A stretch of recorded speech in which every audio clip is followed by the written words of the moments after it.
सभी श्रोताओं को नमस्कार। गो गोरखपुर रेडियो पर मैं कुणाल इस वक्त लेकर आया हूं बात यूपी की। इसमें मैं आपको बताऊंगा यूपी की आज दिन भर की राजनीतिक और सामाजिक गतिविधियों का लेखा जोखा। सबसे पहले बात करते हैं आज दिन भर की सुर्खियों की। समाजवादी पार्टी के नेता आजम खान 23 महीने और 4 दिन बाद जेल से रिहा, बसपा में जाने की अटकलों को किया खारिज। डिप्टी सीएम ब्रजेश पाठक ने प्रदेश को दी 500 करोड़ की स्वास्थ्य सौगातें, 84 नई स्वास्थ्य इकाइयों का किया लोकार्पण और शिलान्यास।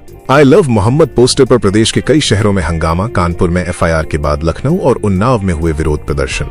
बलिया में दर्दनाक हादसा, स्कूल से लौट रही 2 सगी बहनों की करंट लगने से मौत। चलिए सुर्खियों के बाद अब सभी खबरों पर करते हैं विस्तार से बात। सबसे पहले चर्चा प्रदेश सरकार द्वारा की गई प्रमुख घोषणाओं और विकास कार्यों की, जिनका सीधा असर राज्य के नागरिकों पर पड़ेगा। मुख्यमंत्री योगी आदित्यनाथ ने नेक्स्ट जेन जीएसटी रिफॉर्म को लेकर कहा कि देश का सबसे बड़ा उपभोक्ता राज्य होने के कारण इसका सबसे अधिक लाभ उत्तर प्रदेश को मिलेगा। उन्होंने बताया कि नए सुधारों के तहत नोटबुक और पेंसिल पर जीएसटी शून्य कर दिया गया है, जबकि ज्यादातर घरेलू उपयोग की सामग्रियों और 33 प्रकार की जीवन रक्षक दवाओं पर भी जीएसटी खत्म या कम कर दिया गया है।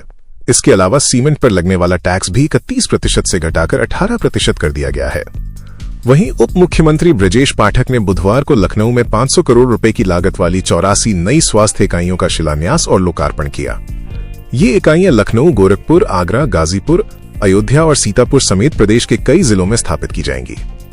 इस मौके पर उन्होंने कहा कि 2017 के बाद से स्वास्थ्य सेवाओं को लगातार अपग्रेड किया गया है और आज प्रदेश में 65 मेडिकल कॉलेज पूरी क्षमता से काम कर रहे हैं। साथ ही 18 नए मेडिकल कॉलेज भी खोले गए हैं। स्वास्थ्य के क्षेत्र में एक और उपलब्धि हासिल करते हुए उत्तर प्रदेश आयुष्मान कार्ड बनाने में देश में पहले स्थान पर पहुंच गया है।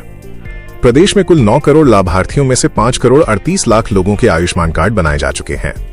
पर्यटन को बढ़ावा देने के लिए अयोध्या में सरयू नदी पर एक फ्लोटिंग रेस्टोरेंट शुरू किया जाएगा। जिलाधिकारी के अनुसार ये रेस्टोरेंट दीपोत्सव तक तैयार हो जाएगा। इसकी लंबाई 20 मीटर और चौड़ाई 8 मीटर होगी, जिसमें एक साथ 30 से 40 पर्यटक व्यंजनों का आनंद ले सकेंगे। अब नजर डालते हैं प्रदेश की उन राजनीतिक गतिविधियों और बयानों पर जिन्होंने आज दिन भर सुर्खियां बटोरी।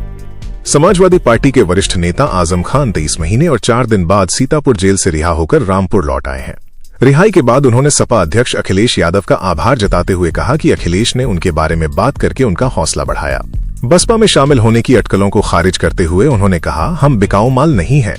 उधर मुरादाबाद में किसान महापंचायत को संबोधित करते हुए भारतीय किसान यूनियन के नेता राकेश टिकैत ने सरकार पर किसानों की जमीन लूटने की तैयारी करने का आरोप लगाया।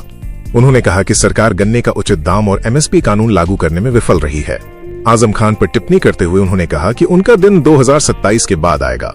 भाजपा के राज्यसभा सांसद सुधांशु त्रिवेदी ने आर्थिक सुधारों पर बोलते हुए कहा कि इन्हें समझने के लिए प्रधानमंत्री मोदी जैसी कुशाग्र बुद्धि चाहिए, शिशु बुद्धि नहीं।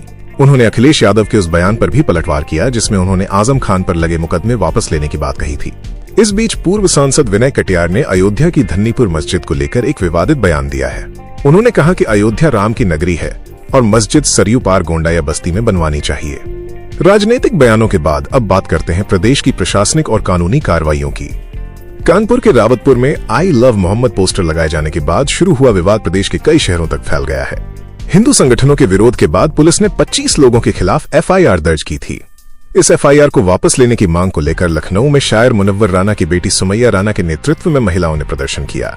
वहीं उन्नाव में इसी मुद्दे पर निकाले गए जुलूस के दौरान पथराव हुआ, जबकि बरेली में भी पोस्टर हटाने को लेकर पुलिस से तकरार हुई। बरेली रेंज के डीआईजी अजय कुमार साहनी ने एक नया निर्देश जारी किया है।